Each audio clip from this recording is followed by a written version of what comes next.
Hello, ഈ ഗുജറാത്തി മലയാളിയുടെ മറ്റൊരു വീഡിയോയിലേക്ക് എല്ലാവർക്കും സ്വാഗതം. നമ്മൾ സ്മാർട്ട് ബസാർ ലക്ഷ്യമാക്കിയാണ് പോകുന്നത്.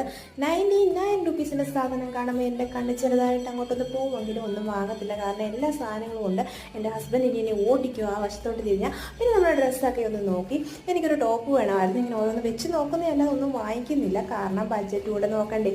അപ്പോൾ ഇതൊക്കെ എനിക്ക് ഇഷ്ടപ്പെട്ടു. എന്നിട്ടും ഞാൻ വാങ്ങിയില്ല. ജസ്റ്റ് ഒന്ന് നോക്കി പോയി അടുത്ത കടയിൽ കയറാമെന്ന ആശ്വാസത്തിൽ. പിന്നെ 200 രൂപയ്ക്ക് ഈ ഫ്രോക്ക് അടിപൊളിയായിട്ട് തോന്നുന്നുണ്ട്. മോക്കൊരെണ്ണം വാങ്ങിച്ചു കൊടുത്തു. അടുത്ത നമ്മൾ പോകുന്നത് നമ്മുടെ ഡി മാർട്ടിലേക്കാണ്. ഡി മാർട്ട് എന്നൊക്കെ കേൾക്കുമ്പോഴേ എനിക്ക് ഭയങ്കര സന്തോഷമാണ്. കാരണം എന്തെങ്കിലും സാധനം വാരിപ്പറക്കി എടുക്കണമെങ്കിൽ അവിടെ പോകണം. കാരണം അടിപൊളി ഓഫറാണ്. പ്രതീക്ഷിക്കാത്ത ഓഫറും ലാഭവും അവിടെ നിന്ന് കിട്ടും. പിന്നെ അവിടെ ചെന്നപ്പോൾ നമ്മുടെ നാട്ടിൽ ചുമന്നരി ഇരിക്കുന്നു 68 രൂപ കിലോ. ദൈവമേ, വേറെ ഒന്നും കിട്ടിയില്ലെങ്കിലും വേണ്ടില്ല, എനിക്ക് സന്തോഷമായി. പിന്നെ കയ്യിൽ സ്റ്റോക്ക് ഉണ്ടായത് കൊണ്ട് ഞാൻ എടുത്തില്ല. കാരണം 5 കിലോ ഇരിപ്പുണ്ട്. പിന്നെ വേറെ ദിവസം വരാമല്ലോ എന്ന് വിചാരിച്ചു. അങ്ങനെ 9:30 ആയി. എന്നിട്ട് ഷോപ്പിംഗ് നടന്നുകൊണ്ടിരിക്കണം. അപ്പോൾ ഇന്ന്